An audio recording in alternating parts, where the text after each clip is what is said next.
வணக்கம், என் பேர் சாரதா. நான் இந்த கோப்பியும் கருமஞ்சளும் சாப்பிட்றேன்.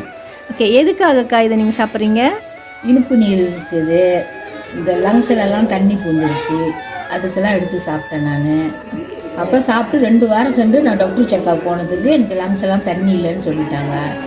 கோப்பி தான் நான் எடுத்து சாப்பிட்டேன். அப்புறம் அதெல்லாம் டாக்டர் சொன்னோன்னே ரத்தம்லாம் சுத்தமாக இருக்குதுன்னு சொன்னோன்னே அப்புறம் நான் கருமஞ்சள் எடுத்து சாப்பிட்டேன். கருமஞ்சள் சாப்பிட்டுட்டு ஊசி வேற நான் போடுறேன், அப்படி குடிச்சுக்கிட்டேன்.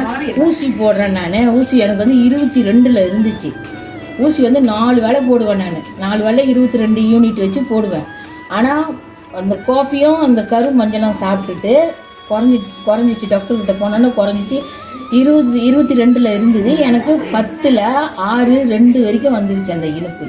இப்போ யூனிட் 16 வச்சு போடுறோம் அந்த ஊசி நான். ஓகே, இந்த பொருள் உங்களுக்கு யாருக்கு அறிமுகப்படுத்தினாங்க? எங்கள் வீட்டுக்காரோட தங்கச்சி பேர் மேகலா, ஜேபியில் இருக்காங்க. கோப்பியும் இந்த கருமஞ்சளும் குடிச்சதுனால எனக்கு இந்த அறுப்புலாம் இல்லை, முட்டி வலிலாம் வலிக்கும். ஆனால் நடக்கலாம் ரொம்ப கஷ்டப்படுவேன், மூச்சுலாம் கூட ரொம்ப திணறுவேன். ஆனால் இதெல்லாம் சாப்பிட்டு எனக்கு நல்ல